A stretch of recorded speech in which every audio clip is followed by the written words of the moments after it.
Hello, welcome to another episode of Guns and Yellow Ribbons. This is a preview show, the preview show of game week 28. We're going to look at the Premier League fixtures for the weekend with a little bit of an Arsenal tinge.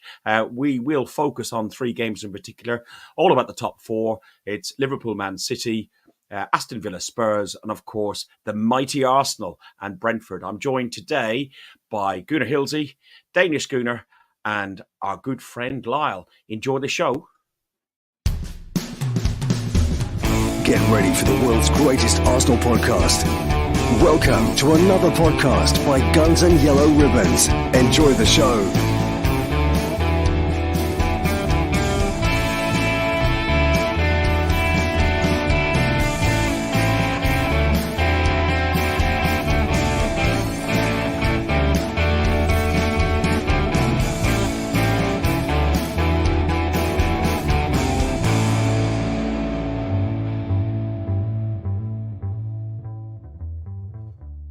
Hello, lads. How are you? I'm full of bloody cold. I caught this cold on a plane back from Porto, I think, and it's been 10 days and it hasn't gone.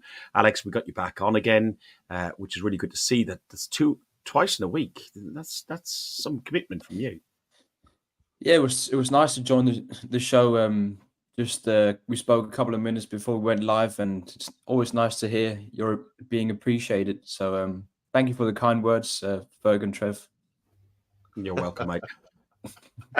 We'll save the kind of words for Lyle. Lyle, very positive feedback from yourself and your contribution on our last podcast that you're on, which I think, was that a preview one as well, or was that... No, it was the big. It might have been both, actually. It was just before Liverpool. I gave my Churchillian speech. We went out and we got the job done. No worries. Have you got a camera on the side of you? A different camera angle then? Oh yeah, I've got all sorts of. I don't know how to work the technology. Yeah, there's one laptop there. There's one screen here. I'm trying to make sure I've got your boy's lovely face up on the big screen. Okay, Trevor, that's two screens. You wouldn't manage that. Mate, I've got three screens, but two of them have to say blank, so I don't know how to have them all on at the same time. I'll tell you what, Lyle, that flag's done behind you's done some miles now, son, hasn't it? It's been over land and sea properly, yeah. Listen, I'm really looking forward to this weekend's football. It's such an important weekend, I think, as they all are really in the Premier League. But, you know, we've got Man City, Liverpool, something's got to give there. We've got Aston Villa, Tottenham. Aston Villa are going to absolutely smash Tottenham off the park. And then we've got the big one. We've got Arsenal v Brentford, and we can go top of the league. And I know it's because we play first we can go top of the league, but being top of the league is an important statement. It's the best place to be. So I'm hoping that come Saturday night, we're top of the league. And then come Sunday, the worst we can be is second. We could even still be top if results go our way. So very important weekend. Looking forward to it very much, mate. Yeah, Liverpool on 63 points, City on 62 and Arsenal on 61. But the key thing, and I think it will be a key factor, which we'll talk about, is the goal difference. Arsenal have clawed back that goal difference in this 2024, and we're on 45 versus Liverpool's 39 and Man City's 35. And if you look down the league, it's only Spurs and Villa that have got positive goal difference, and the majority are in negative below that, with the exception of Newcastle. So we're doing really, really well, and we don't need a striker. One of the facts that I did see was this here.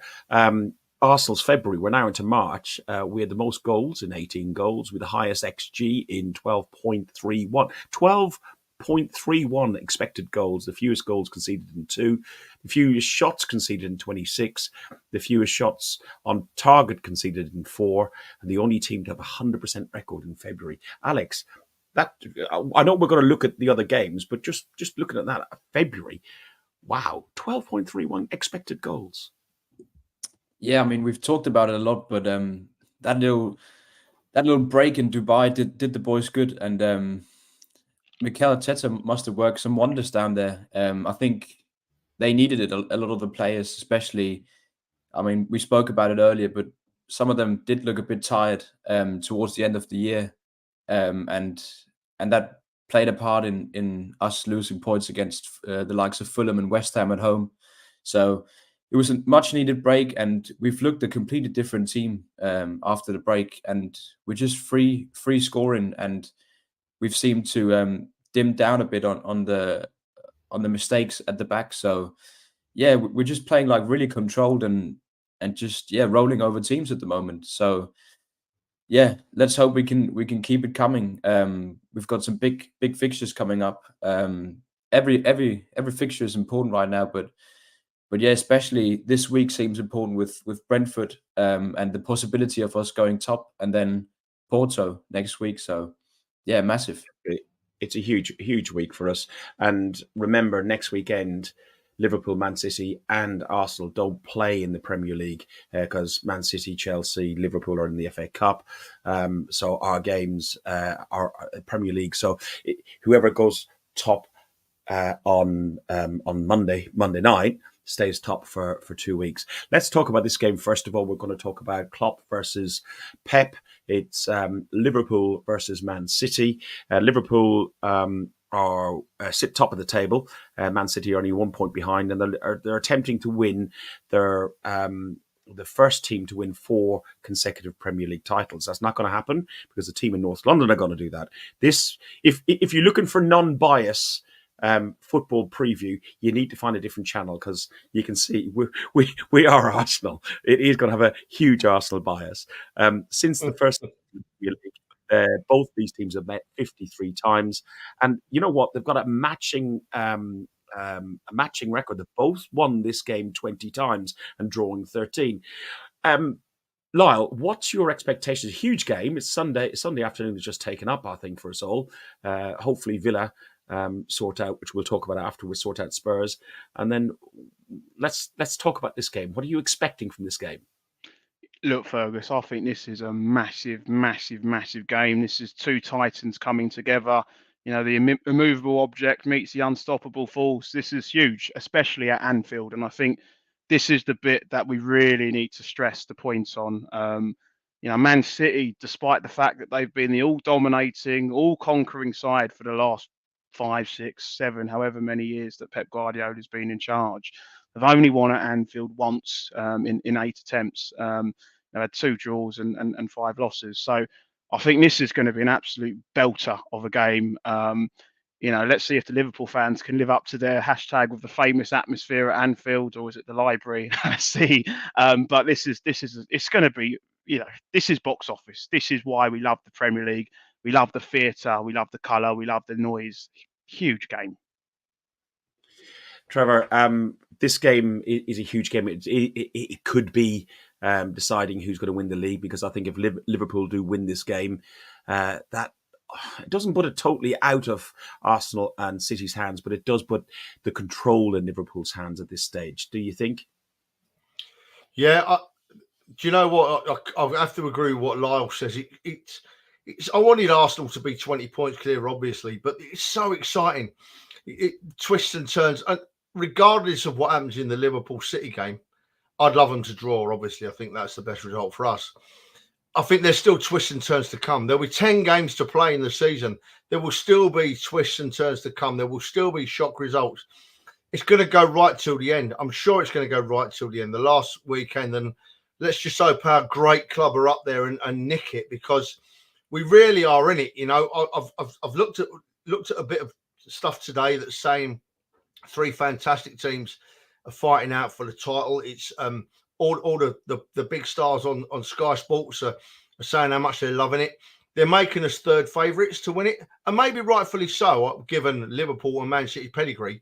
But let me tell you, we are right in it. We all we've got to do is, if we keep our form, we don't have to get better, I don't think. If Arsenal keep their form, Fergus, we're away. We are honestly away, mate. But there's loads of twists and turns to go yet. Alex, Liverpool have a lot of injuries. They're going to be without Thiago, Trent Arnold, Alisson, Jota, Matip, Nunez, Salah. They're all on the treatment table. Man City have had their issues with some injuries. They rested some players last night and beat your resident city, Copenhagen, 6-2 in aggregate. in the Champions League to progress there. So, what's your thoughts on this game, and where do you see where do you see the key threats coming from both sides? Well, I think you're right in saying they've dealt with a few injuries, Liverpool, but they do have a few players coming back as well. Nunes is back and ready, and he's playing tonight. They're playing against Prague right now. Salah's on the bench, so he's probably going to be starting, I can imagine, in the weekend. That would be a huge boost for them.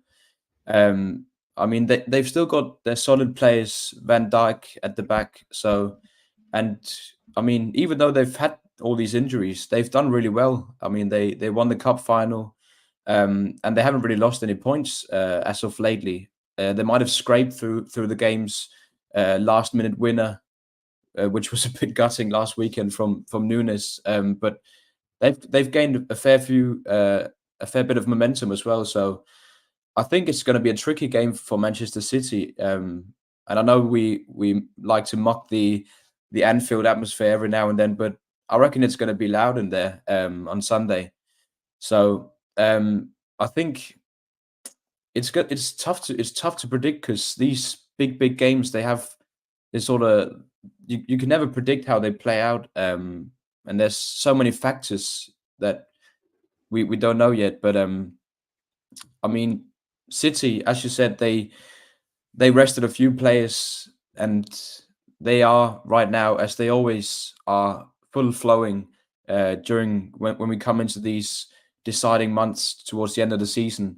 They always seem to struggle a bit, and then they find form towards the end of the season, and they have right now. So, I mean, it's going to be big, and momentum can shift. As Hilsey said, I mean, we can go top, and we can stay there for a couple of weeks at least.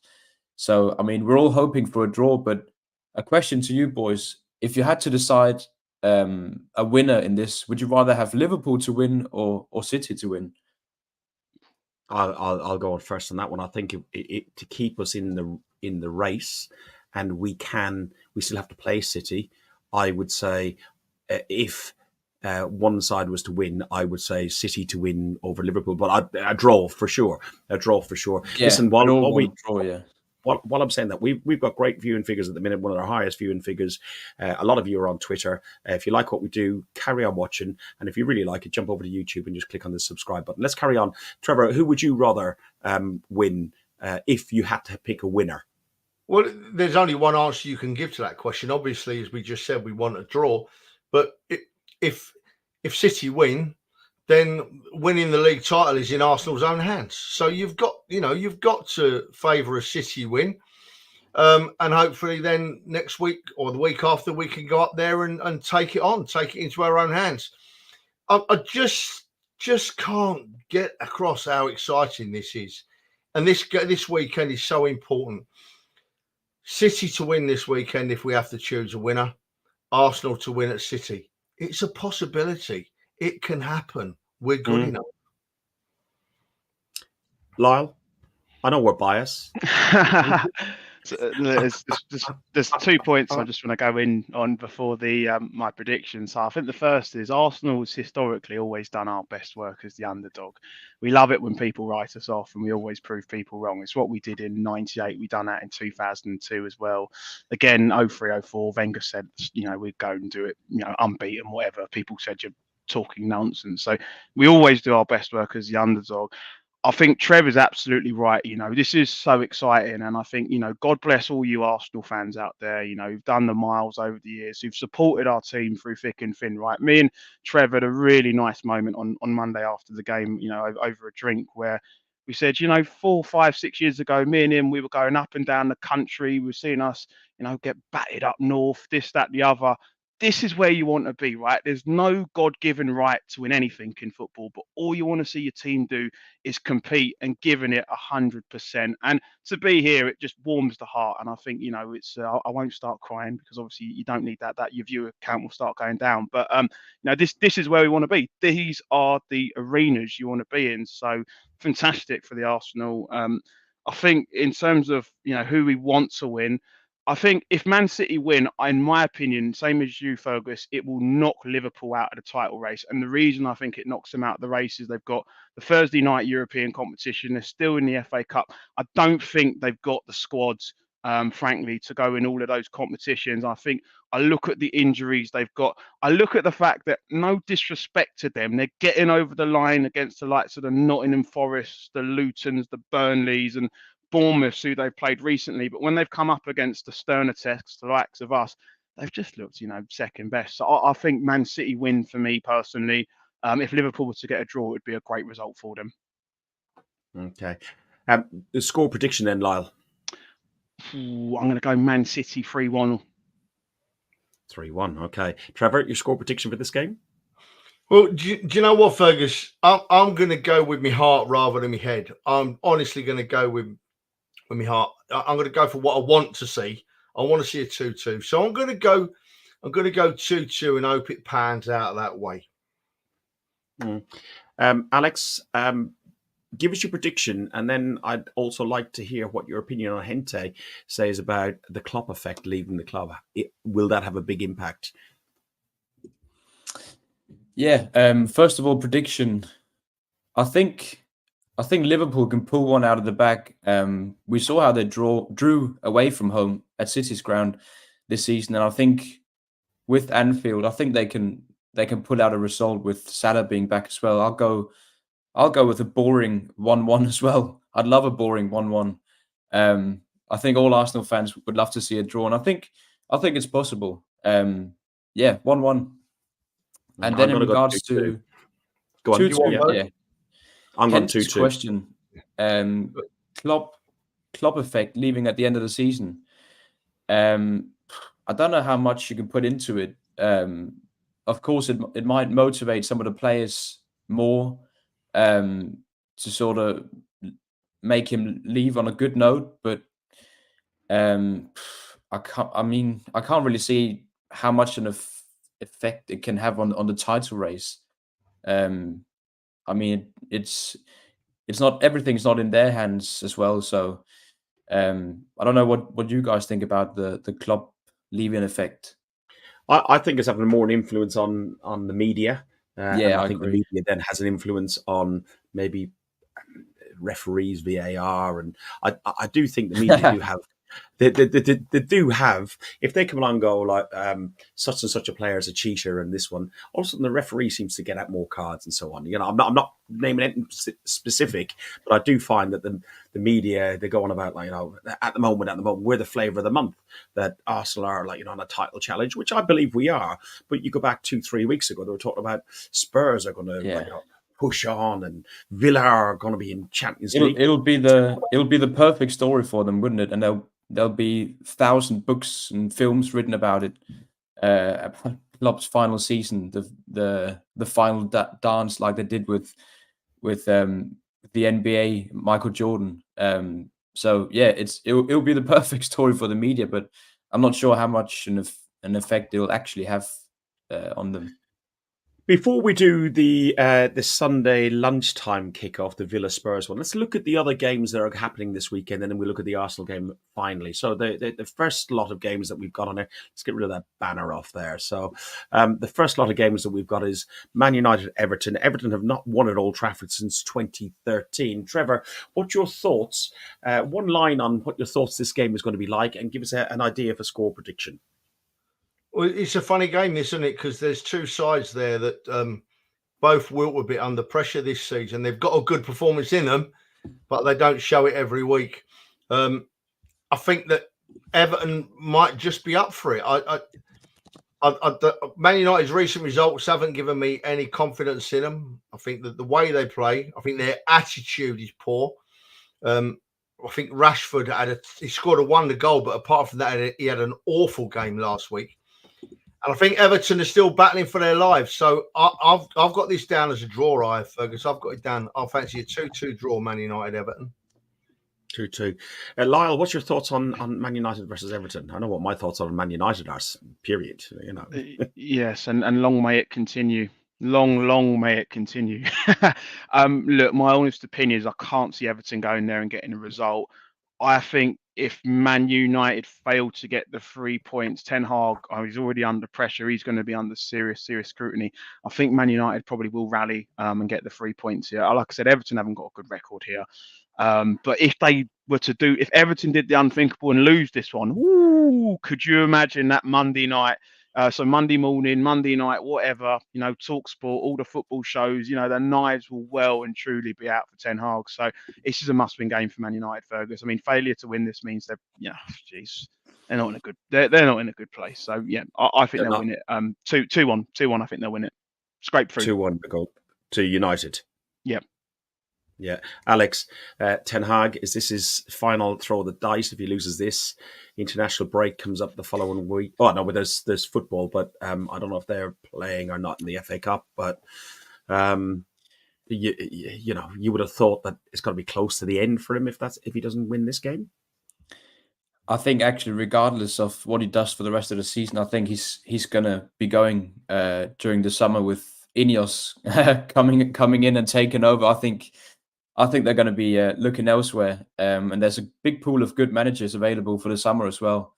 I think they want a new direction with the club after they've come in, and it's a normal thing when you see new owners come into a new club. When they buy a new club, they sort of change the direction. I think he's going to be gone in the summer, and I think they're going to have a tough time against Everton. They're still missing Rasmus Højlund through injury.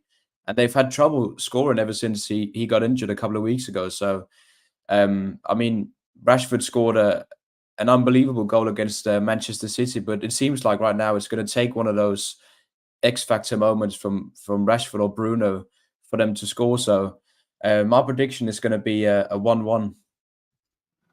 1-1. I'm going simply because my brothers are Man United fans, and I got my nephew who's a Man United fan, and we've got that little WhatsApp group that we've got. I'm going for a very wishful Sean Dyche win. I'm going 2-1 Everton. Do you know what though, boys? I don't care what happens at Man United this season. I want us to go up there and just win. Doesn't matter by hook or by crook. I'd love us to win. I'd love us to empty that stadium, empty that ground at 35, 40 minutes. So long may it continue, but we've got to go up there this year and just give them an absolute hiding. Otherwise, I think I'm going to have to throw myself in the river up there, boys. Lyle, our lads team, empty stadiums everywhere they go, and our ladies team, fill stadiums everywhere they go. There we go. You know what? It's a really important point Lyle makes there, because the last few seasons we've not had great results at Man United, but we have actually played really well at Man United and not got the rub of the green, in my view. We are due to go to Man United and absolutely slaughter them. And let's hope it's this season. I really want it to be this season badly. Win the league at Man United again. Oh, my Lord. Oh, could you imagine a guard of honour? That would be perfect. Win it at White Hart Lane and a guard of honour at Old Trafford. That would be absolutely perfect. I think it's going to be difficult because of rescheduled games with Chelsea and possibly Wolves as well. The next game is probably going to be a really difficult game again for Sheffield United, away to Bournemouth. It's a 3:00 kickoff on Saturday. 11 points from safety. A loss, Alex, makes probably relegation very, very imminent for them. A win for the Cherry season, 34 points, and probably safe, you would have thought. Yeah, I agree. I think we also saw how bad of a team Sheffield are when we played them. They're really, really struggling, and Chris Wilder doesn't seem to have the same impetus on the team like he had when they came up a couple of years ago, when they were actually a really, really good team, and I think they finished 10th before they went down the season after. So yeah, they're definitely going down, and I think the Cherries would be safe with a win, and I think they've got Luton in the next game as well. So 6 points in those two games, and they'll definitely be safe. And they're playing some good football this season as well. Solanke is having a good season, so I fancy a Bournemouth win in that game. Yeah, Lyle, we're running really behind a little bit at the minute. Give us a very brief thought on this game and your prediction. Sorry, Alex, what was your prediction on this one? 2-0 Bournemouth. 2-0. Okay, go on. Yeah, I'm gonna back Alex 2-0 Bournemouth, and I'll just say a quick shout out to their manager. I think he's been fantastic, and he's probably one of the driving forces for why they'll stay up. So 2-0 Bournemouth. I'm going to go 3-0 for Bournemouth. And Trevor, what's your thoughts on this one? Very briefly, I think Bournemouth will have watched Sheffield United's performance on Monday, and they'll be thinking they've only got to turn up 3 points in the bag. And I can't see anything else happening. I'm sure Bournemouth should beat Sheffield United. I'm going for 3-0 Bournemouth, mate. 3-0 as well, right? Okay. The next game that we're looking at is Crystal Palace versus Luton. Luton are on 20 points, 4 points from probably safety. And Forest, with a game in hand, are on 24 points. This is a big 6-pointer, Trev, for both Luton and Forest. And they're teams that go hot and cold and going... Hang on a minute. Sorry, for Luton and Forest. Sorry, have you got Palace. the wrong picture list up? No, you know what? It's Palace and Luton. Listen, anybody who hasn't watched us before, this is normal. I always make mistakes, so just get used to it. It's the charm of a natural podcast. It's like, yeah. So it's Palace versus Luton. Sorry. So Palace on. I know why I done that. Alex, it's your fault. Read your notes. What it is so Luton are on 20 points, right? So they're 4 points off safety. So Forest's on 24 points. So Forest are on 17 points, right? So Forest are on 24 points. Luton are on 20 points. So they're 4 points off safety. So this is massive for Luton. Luton, they need to start picking some points up if they want to stay in the division. If Forest win, well, if Forest can, keep momentum up, pick points up here, pick a win up here, Luton will be in a little bit of trouble. So if they want to stay in the league, they need to sort of keep momentum going. Luckily, they've got a game in hand, right? So Luton's got the game in hand. So for them, realistically, if they can get a draw out of this one at Palace, that would be good. Then if they win the game in hand, they'll be equal with Forest. So it's a massive game in the hunt to stay up. Prediction, Lyle? Palace seem to be all over the shop at the moment, to be honest with you. I mean, God bless Roy Hodgson. He's having some health issues, and our thoughts and well wishes go with him. Honestly, I think this could be a draw, truth be told. So I might just go a 1-1 draw. 1-1. They've had their new manager, though, Palace. They've had their new manager come in. And he's had 2 results, hasn't he? Yeah, they won 3-0 in the first game against Burnley, and then they lost against Tottenham. 3-1, yeah. Went 1-0 up, didn't they, as well? They did, yeah. With a great goal. What's your prediction then, Alex, on this one? I hope Luton will win. I like Luton. They're fun to watch this season, especially with Lokonga doing well. But I think Palace have got some players that are capable of winning the game for them, especially Esse, brilliant player. I think they'll win 2-1. Palace. 2-1 Palace. Trevor, what's your thoughts on this one? Yeah, no, I'm going to go the other way. Like Lyle, I think the Palace have shot recently. They're a shadow of what they were earlier in the season. Luton have got a performance in them. We know that. I think Luton will nick a win 2-1 at Palace, to be honest. 2-1 at Palace. So you're going 1-2. I've gone for a draw. I've gone for a Desmond at 2-2 on this one. The next game is a 3 p.m. kickoff. It's the Wolves versus Fulham game. Wolves need to win to get any chance of European football. They're currently 4 points behind West Ham, who are in 7th. Although, depending on how the cups go, it could drop down to 8th. Anyhow, and if we get that 5th spot in the Champions League, it probably could drop down to 9th. Half the Premier League could be in Europe. Alex, thoughts on Wolves versus Fulham? Wolves are quite potent if they turn it on. Yeah, and it might be my game to watch, 3 o'clock kickoff. Both have been playing really good football the last couple of games. They've won 3 out of 4 games, both teams. Fulham winning against United, of course, recently. So I think it's going to be a tight match. Hopefully a couple of goals from each. I reckon it will be a 2-2 draw. I've put myself on mute. Lyle, your thoughts on this one then? Yeah, I think it's got a draw written all over it. Don't think Wolves have got enough this year to get European football. Fulham get a result here and there. I'm not even going to mention the game against us away. The less said about that, the better. I think this will be a 1-1 draw. A 1-1 draw. And Trevor, your thoughts on this one? No, I go the other way. I think that Wolves have got some really good results in them this season. They've gone to places and won games that you wouldn't have expected them to win. They can look really good at times, and I think they'll have too much for Fulham on Saturday. Fergus, I'm going to go for Wolves to win it 2-0, mate. 2-0 Wolves. I've gone actually similar to yourself.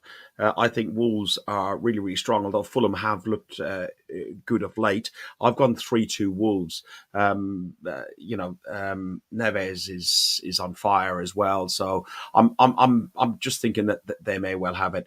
If we now look at the let's look at the other two games first of all. So, there's three games. We'll touch on them first, then we'll do the Aston Villa and the Arsenal game. So if we look at on Sunday 2:00, there's two games. There's Brighton versus Nottingham Forest, and there's West Ham versus Burnley. If we look at Brighton versus Nottingham Forest, it's in the unlikely event that Forest win, we'll see them potentially go 7 points clear of relegation zone. And if Luton fail to win and get anything at Palace, Lyle, it could be a huge game for Forest if they can get some points. I know they got all that points deduction stuff hanging over their heads and everything. Yeah, I think Forest between now and let's be honest with you, it's a scandal what's going on at the moment. It's almost like Robin Hood-esque stuff from the Premier League, which is rob from the poor and give to the rich in terms of the way that they're doing everything. But I think Nottingham Forest need all the points that they can get between now and the end of the season. I'd love them to stay up. It's a great little away day, that, especially in the sun, as we know last season when we went up there wasn't the result we wanted. Yeah, I mean, it was tits, tats, beers. It was that table. Oh my God. Tits, tats, and beers. And that's just Trevor. Tits, tats, and Trev. Unbelievable. You see, we are just drifted off of these forecasts for a second. It's wonderful that we get together like this and we have these trips. And Monday was another one at Sheffield, wasn't it? We had such a laugh, Great company, great people. I mean, 2 a.m. finish. Still suffering now, 4 days later.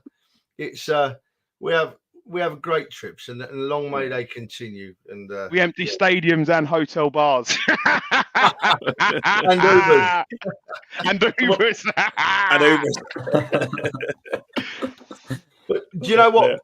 Going back to Brighton v Forest. Brighton are being absolutely battered tonight by Roma. They're 4-0 down tonight.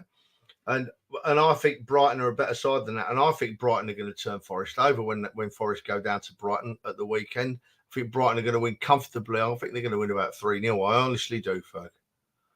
Okay. Oh, hang on, boys. Can you stop all the laughter now, please? Stop it. Can you stop all the celebrating now? The celebration police are in the house. Police. Woo, woo.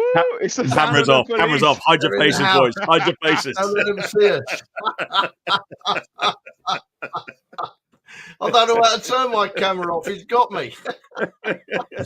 You are nicked. Tell you what, you lot, whether it's the celebration police or the song police, you lot are always on the run, You are always on the run. I tell you what, though, the celebration police of a parody sort of Twitter account is probably the funniest one going. I think it's absolutely brilliant. I've actually got a picture of Trevor getting nabbed by the celebration police for being overzealous. But fortunately enough, I'm right by the side of that picture and I'm not in it. So I got away with it. Just about. Lyle, your prediction on the Brighton one, you didn't give us that one. Sorry, Brighton will win it 2 or 3-0, I think. Go, stick for one. I'll go 2-0 Brighton. 2-0. Alex, briefly on Brighton prediction, and it's near your grandparents, so it's almost like a localish sort of one for. It is, yeah. I'm hoping to go to the game. Don't know whether I'll be in the home end or the away end. We'll have to see about that. But just sorry, Trev mentioned the Brighton Rome game. First of all, good to see that the fan who got stabbed actually made it to the game. Yeah, two fans. Yeah, but one of the fans, Jack Albion, actually made it to the stadium and is in attendance tonight and watching the game. So good to see he's well. They've really struggled recently, Brighton. And Trev said they're trailing 4-0 right now as well. They haven't really had any results as of lately. I mean, they won against Sheffield, but everyone's winning against Sheffield. So they're really struggling at the moment, and they need a result to bounce back. And I think they're going to struggle against Forest as well, especially with them playing tonight. So I'm going to go for a 1-1 draw. 1-1 draw. I'm going to go for 2-0 to Brighton on that one. And the last one to cover of Sunday's games before with the Arsenal game was the West Ham Burnley one, and we won't mention the N word here, as in KN, because that was mentioned enough the other night. Burnley 11 points off safety. Burnley with Sheffield United are probably doomed. A loss makes relegation imminent. West Ham 7 points, 42 points needed to stay in the hunt for European football. Lyle, I'll come to you second. I'll go to Alex actually first on this one. What's your thoughts, Alex, on West Ham versus Burnley, claret and blue versus claret and blue? Is it going to be London claret and blue or Northern claret and blue that gets the spoils? To make it short, I think the London claret and blue. They've been in good form the last couple of games. One against Brentford and Everton away. They're playing European football tonight, so might be a bit of tired legs, but I still think it'll be enough to get 3 points over the line for West Ham. Burnley have been really, really poor this season. I'm going for a 3-1 West Ham win. Okay, Lyle, your thoughts on this one? Yeah, West Ham win this. Can't see Burnley scoring either. I'm going to go West Ham 2-0. But I have no doubt it will be Moisey out. So yeah, West Ham 2-0. Be careful what you wish for, West Ham fans. You weren't too long ago in the Championship. That's very, very true. And people should take note of that as well when they start talking about things about Arteta only a few months back. So, Trevor, your thoughts on this game? Will my friend, the assistant manager at West Ham, will he be victorious? Can you do Demsek sent a question in? We had Who's a few beers with Demsek on Monday night. Who's KN? First time I've met him. Great lad. We had a great evening. He wants to know who's KN. Shall I just let him sweat a bit and we won't say any more, Ferg, shall we? Yeah, just leave it. Just move on. I'll private message you, Kev. Anyway, going back to West Ham Burnley, yeah, I'm with the boys. I think West Ham will beat Burnley, but I don't think it'll be by a big score. I think West Ham are not going to score a lot of goals. I'm going to go for a 1-0 win to West Ham, I am, Ferg. Okay, 1-0 to West Ham. I'm going for 3-0 to West Ham and Kevin buying the beers. That's never going to happen. He'll never buy a beer. So Chelsea-Newcastle on Monday night. Chelsea 11th place, 36 points. On 36 points, 6 points off West Ham at 7th place. We're on 42. They currently occupy the last European space. If Newcastle win, it open up a 9-point gap for the European place, meaning it's a tough ask for Chelsea to get European football next season. They could have a huge fine. There could even be there's talk of relegations and all sorts. £1 billion Bowley blunder, is that what it was? Bottle jobs, yeah. Trevor, what's your thoughts on this one and the prediction? Yeah, I think that sometimes Neville goes a bit over the top, with his comments, and he needs to reel it in a little bit. I didn't like that comment, but it is right, I suppose. I think that Chelsea and Newcastle are two half-decent sides. Chelsea are getting a little bit better. Pochettino seems to be getting them play a little bit better. Newcastle are coming back from all them injuries.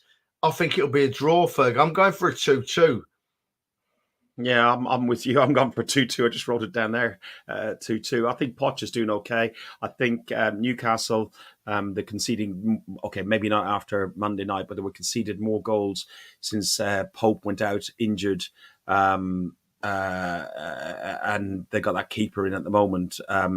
So I think Chelsea aren't good enough to beat Newcastle, and Newcastle are too leaky, so I think they'll concede some goals as well. So I'm going 2-2.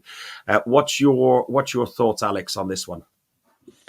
Yeah, two teams with a lot of money and not doing very well this season. That's my thought on those two teams. they're both struggling at the moment. Newcastle down in 8th, and Chelsea down in 11th place. I mean, it's crazy to see with the amount of money they spent. And when you look at the team, you think it's quite an average team with the amount of money they've spent. You look at the sorts of Cole Palmer, who's been a standout for them this season. He's a good player, but other than that, I mean, they've been unlucky with Nkunku because he's looked a good player, but he's been injured for the most of the season. But yeah, they've struggled, and I think they're going to struggle against Newcastle. I think it's going to be a draw as well. I'm going for 1-1. 1-1. Lyle, you've got a couple of minutes because I need to turn my camera off for a second. No worries. No, look, I think I agree. Of leaky. Yeah, leaky defence, eh? I agree with both Ferg and Trev. I think it's going to be a 2-2 draw. I think there's goals in it. I think both teams will go at it. But I must admit, there's two things that have really warmed my heart this season away from the Arsenal. One is seeing just the calamity that's occurring at Old Trafford with the place falling down, and the second's been at Chelsea because their fans have been absolutely insufferable for a very long time. And I think they're going to go back to the small bus stop in Fulham that they used to be, next year and the year after. So, I think, 2-2 draw here, and then I think Chelsea are going to just drop off the cliff. I think the end is nigh for them, and couldn't happen to a nicer football club. I think it's probably been proven this year that money can't buy your quality, and money can't buy your class in the long run. It's coming back to haunt them. And Trevor, we have that banner over the North Bank class as permanent. Yeah. You cannot buy that. It's interesting as well because I don't want to labour the point, but it's apparent that a lot of these football club owners who are just trying to trade short-term, short-term, pump lots of money in, it's sort of proving that it doesn't really work. You need to have some kind of medium to longer term plan, whether that's backing a manager of a style of play, whether it's getting a certain type of players in, a young group and sort of developing them upwards, or, whether it's sort of buying in 1 or 2 or 3 top quality sort of, world-class players. And I think both Chelsea and Man United have shown this season that if you haven't got the right direction at the top, if you're not going to back your manager, you can have all the money in the world. It's frankly a complete and utter waste of time, and long may it continue for those two clubs, because frankly, I can't fucking stand them. Pardon my French. Well said, Lyle. Well said. We're fluent here. We're fluent here, especially when it comes to those clubs. Listen, the last 2 games to cover over the weekend is the battle for 4th and Champions League football, probably. It's between Aston Villa. Unai Emery is going to give Postecoglou a bloody nose, I hope. We're looking at a game where Richarlison is expected to be sidelined till the end of the month. Werner could have a little bit of a run because they're playing Villa, then they're playing Fulham and Luton. So he could profit and grow into that role that he's in there. They've played 57 games against each other, and Villa have won 18 versus Spurs 24. Villa have won 10 at home, and Spurs have won 14 away. Villa are slightly better form currently. They've won 4, only lost 1, where if we look at the same with Spurs, they've won 3, drawn 1 and lost 1. Spurs are 5 points off Villa, but have a game in hand against Chelsea at home. So if they want to remain in the Champions League title race, the Champions League race, they need to get a result at Villa Park, don't they, Trevor? And we know how difficult that is. Arsenal weren't that bad. We were probably the better team at Villa Park in the day, and we lost 1-0. Well, look, Fergus, I was a little bit upset at the start of the show when you said that we were Arsenal biased. I think that we can hold it together a bit and be sensible, as we have already been with our predictions.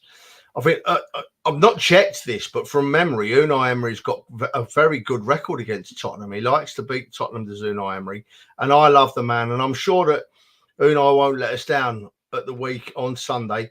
I think the Villa at home will be too strong. Without any biasness, I think Villa at home will be too strong for Tottenham. They play a quick game. The lad up front's on fire. What's his name? The lad up front is absolutely Watkins. Looks quality. He's firing on all cylinders. I'm thinking he's going to be too good for the Tottenham defence, which can be dodgy. And I can only see a Villa win. And putting all biasness aside, I'm going to go for a 16-0 to Villa, mate.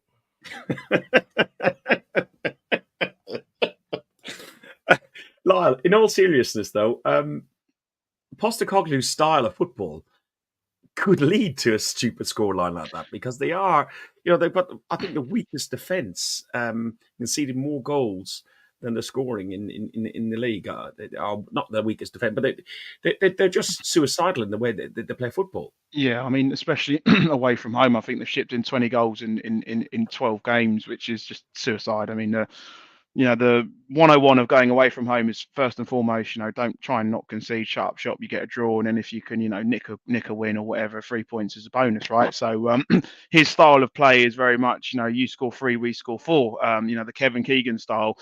Look, I'm not going to quite go Trev's rugby score, 16-0.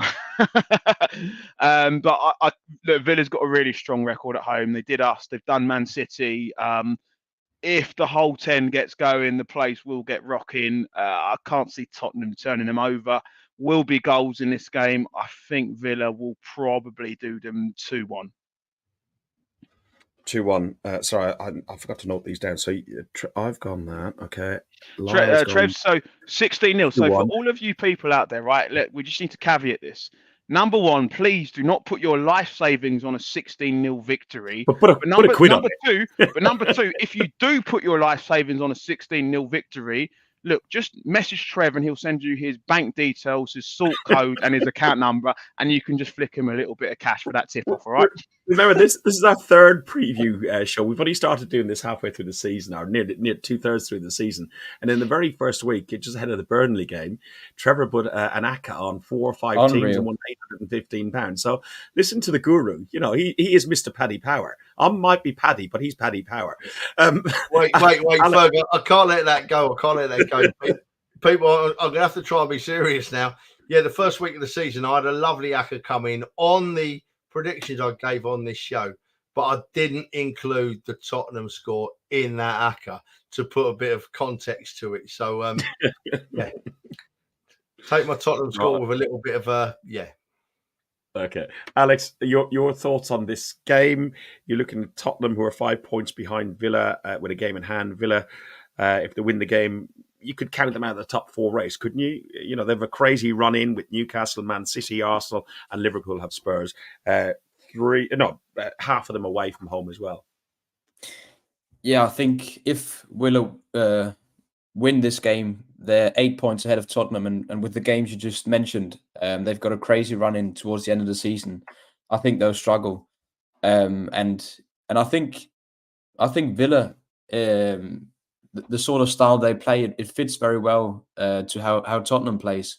I think the best example of how Tottenham play was when we saw them against Chelsea and they went down to 9 men and their defensive line was at the halfway line. And Postecoglou got asked after the game, like, what was your reasoning behind this? And he just said, it's just who we are, mate. So he's not very, very pragmatic. Yeah, mate. It's just who we are, mate. He's not going to change much. We know how they're going to play Tottenham. They're going to play with their high line, and I think the likes of Bailey and Watkins will absolutely feast off the high line. And I think it's going to be a high-scoring game. I think I'm just going to go with a crazy scoreline here. I think Villa will win, but I'm going to go 4-2. 4-2. I think Villa will win. I'm going 3-2, and for very much the same reasons. I think the high line that Postecoglou plays will cost them. I don't know what their lineup with defence is, but the defence is a little bit all over the place anyway. And I think Ollie Watkins and Bailey and Ramsey, I think, and even Ings, not Ings. What's the chunky fella called? The one what's the chunky player? The older journeyman player. Again. Do you mean McGinn? Yeah, the Scottish guy. I think he might even have a go as well. So, listen, the main event and what everybody's waiting for this weekend, they're not worried about Liverpool versus City. They're not worried about it. They're worried about Not that one. That's the wrong score. Well, we've already emptied that stadium, mate, as you can tell by the background. the main one is at the Emirates, 5:30 on Saturday. It's Arsenal versus Brentford. Referee is Rob Jones. But the thing that sticks out more than anything else is Paul Tierney, who shouldn't, in my view, even be allowed near a TV screen to watch the game, never mind a VAR screen. He's in VAR. Arsenal can go top at a home win against Brentford on Saturday. And that at least one of the top, if Liverpool and Man City, we'll go top regardless if we win. But Liverpool and Man City, if they draw, we remain top. And we remain top, for, as I said at the very start of the podcast, till Easter. It's interesting to see how Jesus has played out more on the left when he got subbed off against Sheffield. Can you see that scenario more, Lyle? Just explain, son. Who was you meaning there when you said Jesus was playing on the left when he got subbed off? Because Jesus came on, he didn't go off. Alex, you mean Martinelli? No, yeah. It was because Jesus, when he got subbed on, he played more to the left. And I think with Kai Havertz doing so well, I was just wondering, could we see a scenario if Martinelli, if he doesn't get fit for Saturday, where Jesus plays the left-hand side with Havertz up top. And I think in the future as well, he's gonna be played more on the wings as well, Jesus. I think if we get a centre, I can see Lars agreeing. I think me and Trevor are in agreement on this one. I mean, if you're going to play anyone off the left-hand wing, it's going to be Trossard. Yeah, I mean, I think we need to put some respect on this lad's name. He reminds me so much of a guy I used to love growing up, and that was Sylvain Wiltord. Really underrated player. He can play off the left, play through the middle, do lots of different roles. I just don't think I don't see Jesus displacing Trossard on that left-hand side for me. I think Jesus would have to play through the middle. Is it like the it for Jesus in Arsenal for you then? Because I mean, he's not gonna be our starting number 9. Like in thinking into the next season as well. And if he's not going to play ahead of the likes of Trossard, Saka, Martinelli, where do we see Jesus? I'll give you. Look, this is my honest opinion about Jesus. I mean, he's fantastic in home games. Yep, he can lead the line. He's great. He's this, that, the other. The biggest problem with him is away from home, if I'm brutally honest with you, because he doesn't have the physicality. So he comes in short, which means that we struggle to really open up the play and get in behind. And then it's just too one-dimensional. You can't play a long ball. He hasn't got the outlet. So I think home games he's fine. In Europe, he's brilliant because it's not as physical. But there's a reason Man City sold him. And look, I wouldn't be in a rush to see him out the door, but I just think you've got his horses for courses. So there's certain games where you just can't play. He ain't got the physicality. And Kai Havertz has been a revelation. He's 6'4". He offers us an outlet. You can play a long ball to him. He's opened up the space. For me, that is the reason why Saka and Martinelli and the rest of the team have started scoring, because Odegaard's gone back to his position in sort of behind the striker. He scored 15 goals in the league last season. He makes that Frank Lampard-like runs, the late runs into the box. Havertz allows him to do that with the space, opens up. I just can't see it, Alex. Sorry, with Jesus. So I wouldn't be in a rush to sell him, but he's got to know his role now, and he's. I think it's a great addition to the squad, and it shows the betterment of our squad. Other people that are in our squad that will be available that played against Sheffield United was Partey. Raya won't be able to play because he's ineligible because his parent club is currently still, and I know it's a very funny setup, but he's technically on loan from Brentford. I don't see him going back there. Trevor, your thoughts on, without getting into the huge debate, but Ramsdale, when he played against Brentford, away to Brentford, the Brentford crowd got on him a little bit, made him a little bit nervous, and made a couple of mistakes that, fortunately enough, we didn't cost us, but could have been very costly. I can't see that at the Emirates. I can just see huge support for Aaron Ramsdale at the Emirates on Saturday. Fergus, listen, mate, it's not even something I'm wanting to talk about. I have no issues at all with Aaron Ramsdale.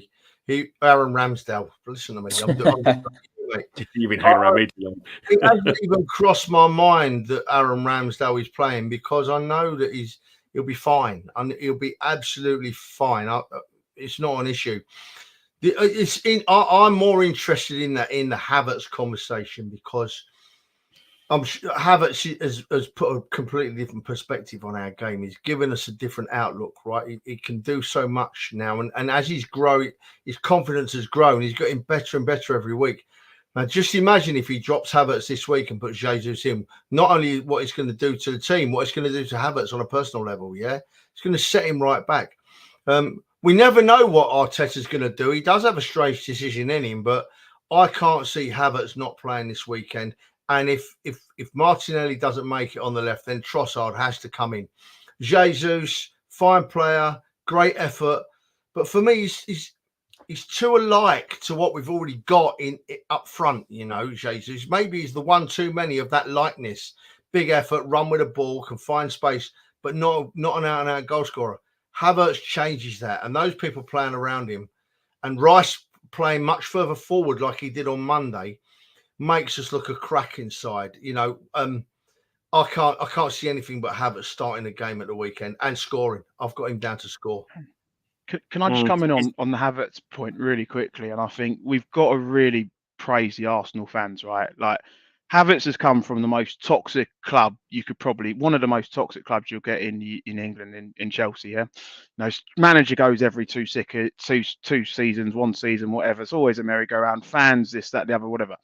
He's come to the Arsenal, and we've just done what Arsenal do, which is show him and our players nothing but love. Yeah, and I was at that Brentford away game when he scored the winner. Yeah, right near the end, and they pushed him towards the away fans, and he didn't know what to do.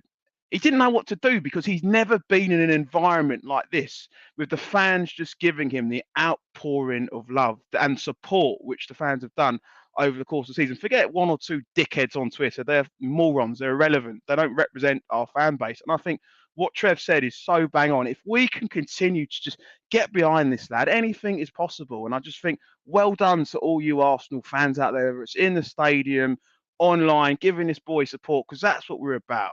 Fantastic. Absolutely. No, I totally agree. And listen, Kai Havertz, he's made 26 appearances for Arsenal. He's had 7 goals. His best in the league was 29 appearances and 8 goals for Chelsea in 2020-21. He's looked more comfortable in a red and white shirt than he's ever looked at an Arsenal shirt. And I think it's because of the chaos, several managers played out of position and everything else. And okay, name dropping again, I spoke with Kevin Nolan at the weekend, and he said he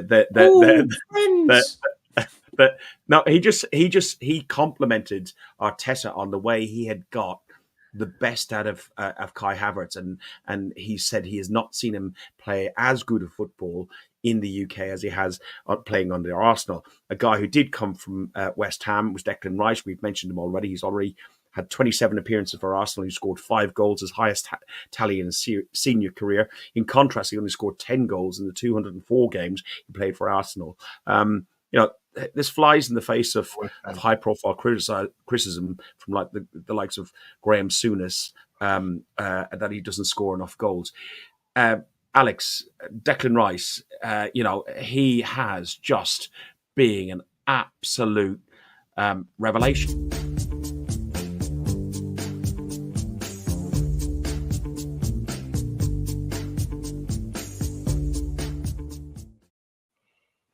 So I had to do that.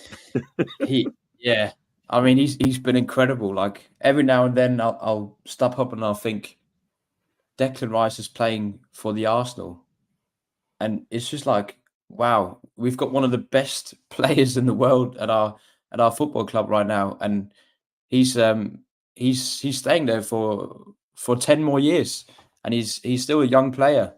And the way he's evolving and adapting to our tactics and playing as an 8, playing as a 6, and I mean, against Sheffield United, he almost played like a striker. Some of the runs he made in their box, and the goal he scored was a striker's goal. So he's just getting better and better, and I think what Demsick said in the comments, where Havertz plays is down to how fit Jorginho is. And I think Jorginho has been complimenting Rice as well in the last couple of games. The way he controls the midfield, Jorginho just allows Rice to push further up and not worry too much about what's behind him. And yeah, just the balls he plays, Jorginho. It's worked really well in midfield. Those three, Jorginho, Rice, and Odegaard, they've done really, really well. And just going back to the Jesus thing, I completely agree. The reason I asked the question was just purely because it was one of the first times we've seen Jesus play as a left winger. So I was thinking, could it be in Arteta's thoughts to play him long term there every now and then? Because I mean, we are starting to have quite a good team, and some of the players that are being left out at the moment are not getting too much game time. I know Zinchenko's injured, but he's going to have a tough time getting back into the team as well with the way Kivior's playing, and with Timber getting back as well.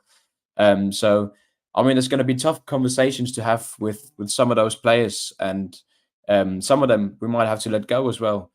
But yeah, I guess we'll save that conversation for a later podcast. But yeah, Rice, he's fantastic. Trev? Yeah, look, firstly, I've just got to pull Alex on one thing. We haven't got one of the best players in the world, Alex. We've got a few of the best players in the world, son. We really are that good. We really are that good. I owe Rice a bit of an apology, really, because I've been praising his energy levels and the way he covers the ground most of the season. But I watched the game back and I see something different as well. He has got the energy levels, no doubt about that. But he's got like a sixth sense, you know. He reads the place so well, and he just moves into the position the ball's going to go to about 10 seconds before the ball goes there. It really is a real good skill to have. Not many players have that. And once again, he's only going to improve. He's so impressive. I don't know. I can't give him any more praise than to say he's possibly the best midfielder I've seen at Arsenal in a very, very long time, in all aspects of his game.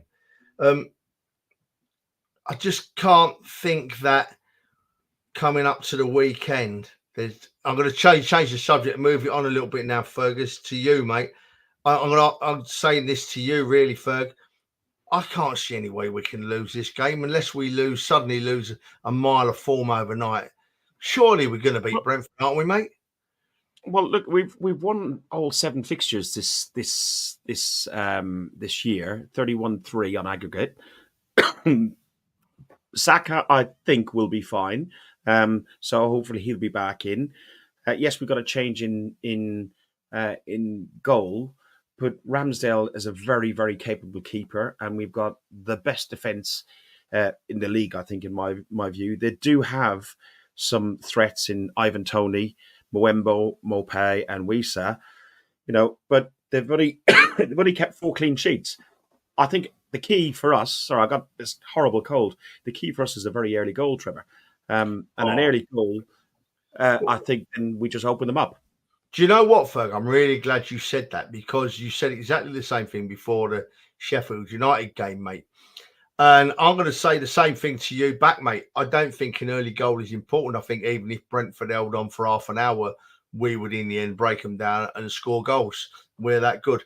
So, yeah, of course, an early goal is really welcome. It not only does an early goal lift the team, it lifts the crowd and it gets the stadium buzzing. And then that crowd lifts the players, vice versa, and it keeps going. And you end up with an amazing atmosphere and hopefully a big win. So, yeah, I'm with you about an early goal would be nice, but I don't think it'll, if we go 20 minutes, 25 minutes and we haven't scored, it's not going to be the end of the world. We're good enough to overcome those situations by many a mile. And as you just rightly said, Fergus, we've got the best defence in the league, haven't we? We've got 3 world-class defenders, in my view, and a young lad that's coming at left back that is improving immensely game by game.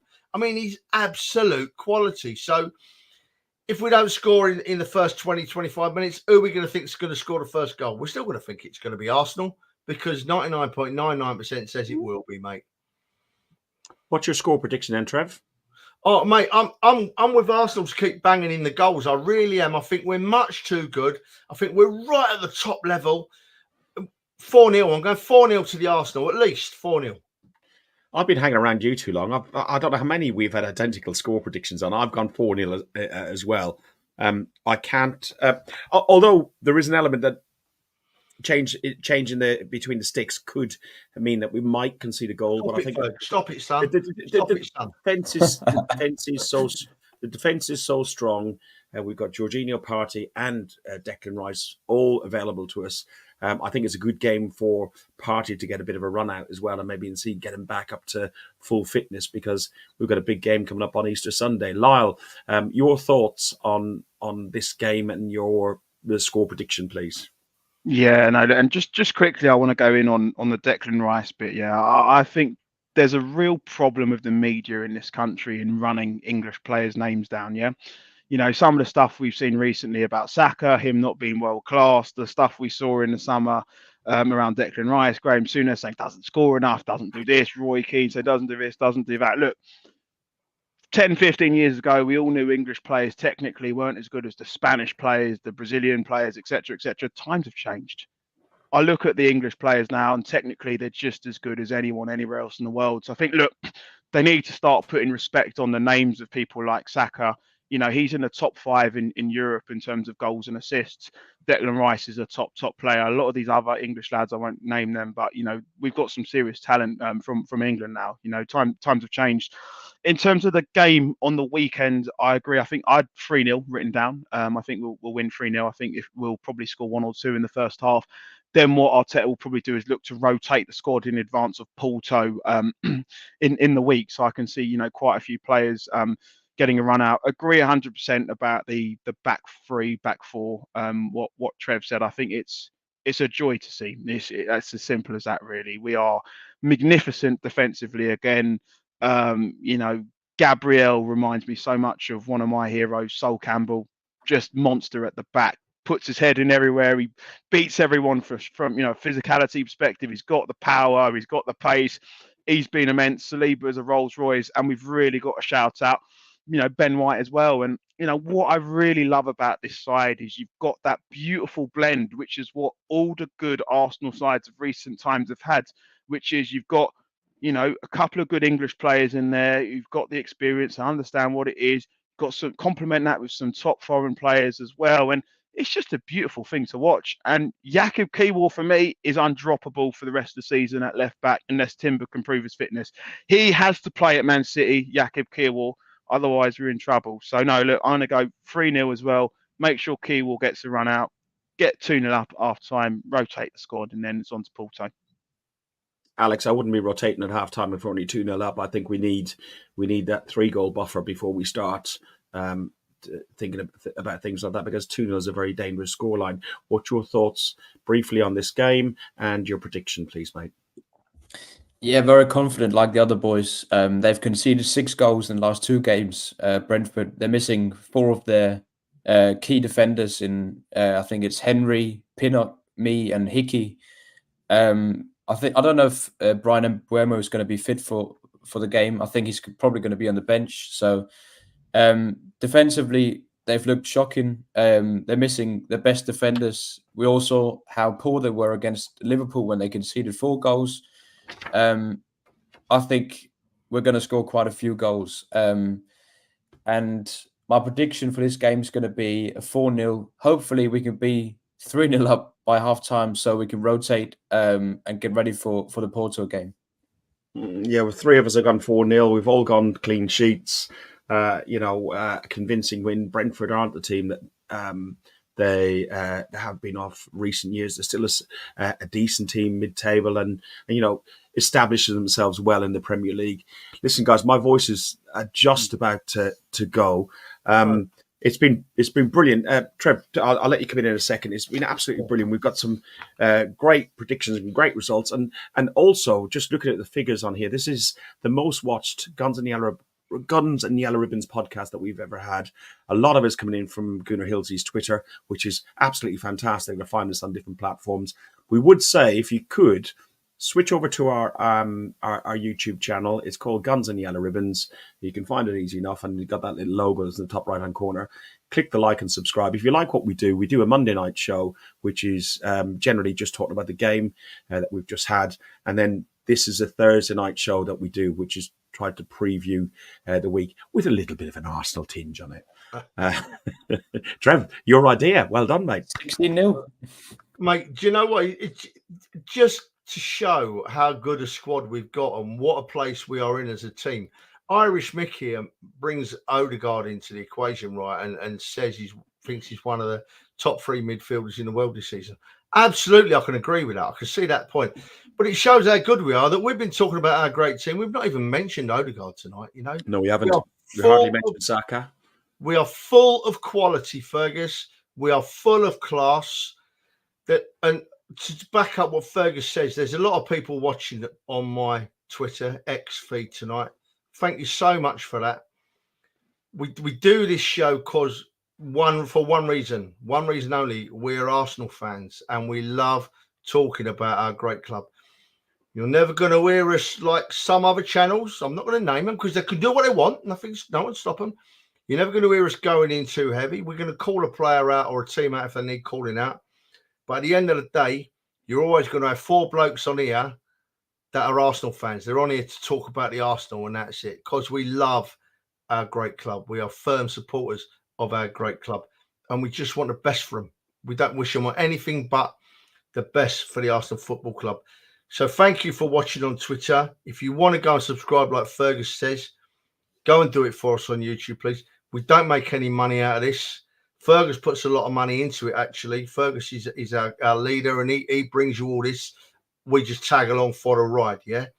So if you could subscribe, it just helps us do a bit more on YouTube. It gives us a few more avenues open to do different things. So we'd really appreciate it. Fergus, thank you, mate. Yeah, thank you, guys.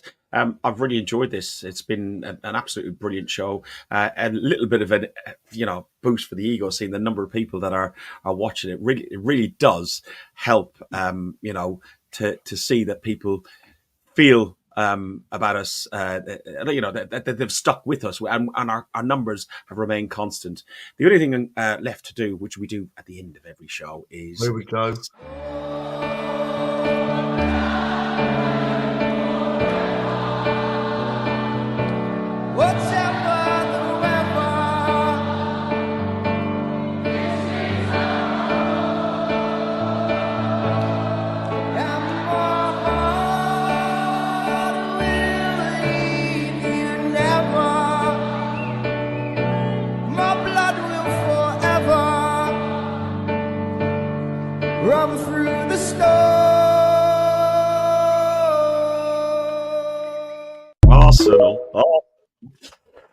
Boys, Lyle, thank you for joining it again. It's an absolute pleasure. I love your the style that you approach things at.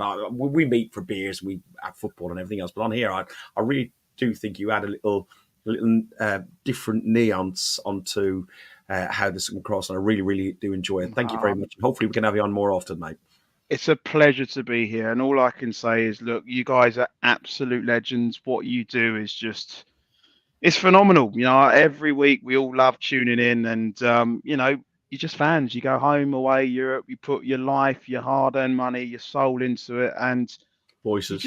Your voices, and you just love Arsenal, and that's it. You're fans. Underneath this beard, I am blushing immensely, son. Yeah, and look, then it's 3 of the best people that I know, and I think, look, times at football clubs are changing. Let's be honest with you. The way football is now is changing, but I think what you guys do, you represent our hardcore match-going fan base through the wind, through the snow, the sun, the rain, getting shat on with TV companies who put Monday night games, this, that, the other. Your boys are there, and we're hell-bent. We are hell-bent. Even if it kills us, we will cheer this team on till victory to win that league title. We're going to bring it back to N5. And, you boys are a driving factor of this. What you've done to revolutionise the atmosphere in the North Bank is just fantastic. Block 5-6, the new songs and all of that. And, all I can say is God bless you, lads. Keep doing what you're doing. You're legends. You're legends of the Arsenal. Everyone loves you. And we're going to war. We are going to bloody war. Let's win this league. Lyle, don't forget one thing. don't forget one thing, Lyle. You are a massive part of that. You are a massive part of that, son. Don't you dare put yourself down.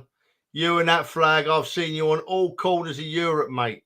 You're with it. You're with us, mate. You're gonna. That flag's been on telly nearly as much as Trevor. And that says a lot.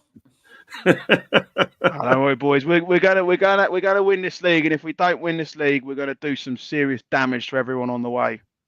Yeah, Lyle, I've just had some WhatsApp come in from some friends, and they reiterated what I said. Hi, love having Lyle on the show. Can we have more, please? Alex, haven't had any messages about you. You need to rally the Danish. No charisma. Alex, as always, both Lyle and Alex did help me with this quite a lot of facts and stuff. This show is really hard to plan for. I thank both of you for your help. You're over for the Porto game on Tuesday, staying at a very 5-star swanky undisclosed address. So yes, and you're bringing your sister over as well, aren't you? I am, yeah. I don't know how good of an idea it is, but hopefully she's not going to be sleeping in Trev's leaky bed. Easy. Guys, listen, we've really overrun. This is meant to be 60 minutes because it's another 2 hours that I don't spend with the beautiful wife. Trevor, Alex, Lyle, thank you very much. You have been watching Guns and Yellow Ribbons. All 340 people who are looking at us right now, please jump over to our YouTube channel. Click subscribe. Even if a couple of you do, we'd really appreciate it. Up the Arsenal, fuck the Spurs, but enjoy the football this weekend. Everybody, come on, you Gunners. Come on, you Gunners. Thanks for listening to Guns and Yellow Ribbons, an Arsenal podcast by Arsenal fans for Arsenal fans. Follow us on Facebook at Guns and Yellow Ribbons or Twitter at Guns and Ribbons. And remember to rate and review us too. Up the Arsenal.